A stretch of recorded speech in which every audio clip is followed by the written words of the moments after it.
bilan du mardi 14. Donc là, il y avait le PPI qui a été très largement supérieur aux attentes. Ça a quand même fait pas mal bouger le marché. Et il y avait le Powell Speech à 16 heures. Là, en termes de earnings, pas grand-chose cette semaine. Donc la clé ici, c'est de se rappeler que pendant les speeches de Powell, le marché peut être très volatile. Mais souvent, vers 19 heures, les choses se décantent et on est la veille d'un CPI, donc il peut y avoir un front run. Vente, échec, rebond, MIO-HB, achat, front run. Ça, c'est vraiment c'est un truc important des moments de Fed speech où je pouvais être pris dans des achats-ventes au lieu de juste se dire que faut attendre que la partie du Fed speech passe et ça va se débloquer. Ici, en termes de trap, il y a 2 erreurs ici. C'est que j'anticipe un break à la baisse au lieu d'attendre le rebond sur PBUS.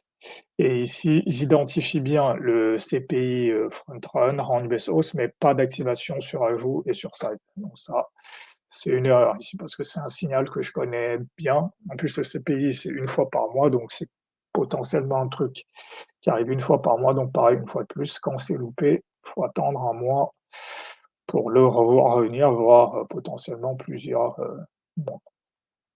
Donc ici, pas de signal, pas de signal. Ici, je me dis qu'il y a peut-être un rebond pour aller chercher à JP. C'est pas c'est le speech est ici à 16 heures, donc ça, c'est après le speech. Là, pareil, je rajoute ici en me disant que peut-être qu'on peut aller chercher à JP, c'est pas une mauvaise idée. Là, ici, je considère que ça a échoué, donc ça, c'est mon signal. Donc je peux vendre ici en me disant qu'on va peut-être aller rechercher BJP ou le plus bas du jour. Là, à partir de là, je me serais arrêté parce que je me serais dit: «Là, il y a trop de signaux divergents». Peut-être que j'aurais revendu ici, mais là, dans ce contexte, vaut mieux faire une pause, en fait. Là, il y a trop de signaux divergents. Donc voilà, ici, j'aurais pas rien fait. Voilà, c'est ici que j'anticipe, en fait, ici, à ce moment-ci, j'anticipe le break, alors que là, c'est juste un retest. J'aurais vraiment dû attendre que ça break, voilà, qu'on passe vraiment en dessous d'ici pour me mettre à vendre, en fait. Mais bon, j'anticipe, c'est pas grave. À partir d'ici, j'aurais dû retourner ma position parce que ça, c'est le signal que ça, en fait, c'est un COP. Pourquoi? Parce que là, il y a une phase de stagnation et en fait, quand ce marou vient breaker toute cette zone, ça, c'est le signal pour dire que là, on est probablement voilà, ça, c'était probablement une phase d'accumulation, on va repartir à la hausse. Donc j'aurais pu commencer à acheter ici, mais là aussi, c'est pas grave, j'achète ici parce que là, je me dis: «Là, ça devient très probable qu'on va avoir un front run». Ici, en fait, ça, c'est de la c'est une confirmation parce que là, ce qui se passe, c'est qu'on revient tester ici cette zone. On revient tester le milieu du bull flag comme je l'appelle, ou alors on revient tester cette zone. Donc ici même, je peux commencer à acheter. Ici, ce qui serait intéressant dans le futur, c'est de commencer à acheter ici sur les M5. Voilà, ici, rentrer ici, potentiellement ici, parce que là, c'est assez probable qu'il va y avoir un mouvement assez fort. Donc bon, voilà. Et le problème ici, c'est que si j'attends la clôture, bah, je me retrouve avec une bougie assez forte. Et là, pour aller chercher le RR de 1, là, c'est un SL de 11. Donc là, le RR de 1 est à quasiment 44. Or, si j'étais rentré ici sur le bull flag M5, j'aurais pu rentrer ici et ici, même juste ces deux positions-là étaient suffisantes.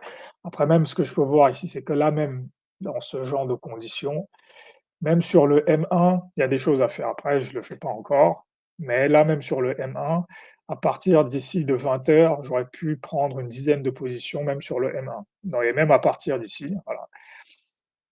Donc à partir de 19 heures.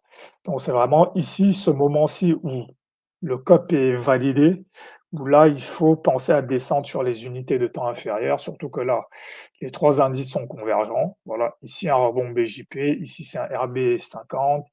Ici, il y a plusieurs supports en fait. Ici il y a le MIVEU, c'est pas vraiment un RB50 et le DXY, à défaut d'être en baisse, il stagne. Donc ça aussi, c'est un signal que ça peut être une hausse intéressante.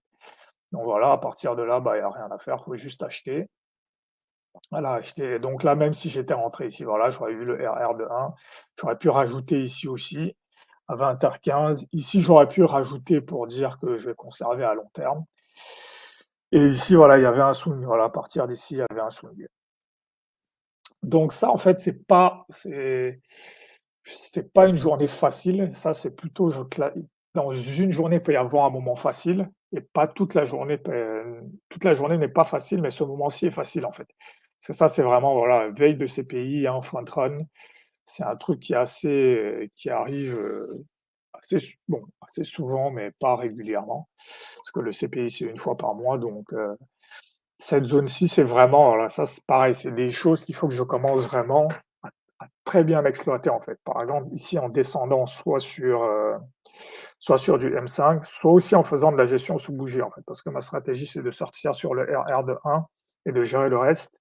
Mais une des solutions aussi, c'est potentiellement juste ne pas clôturer la position et juste avancer mon SL.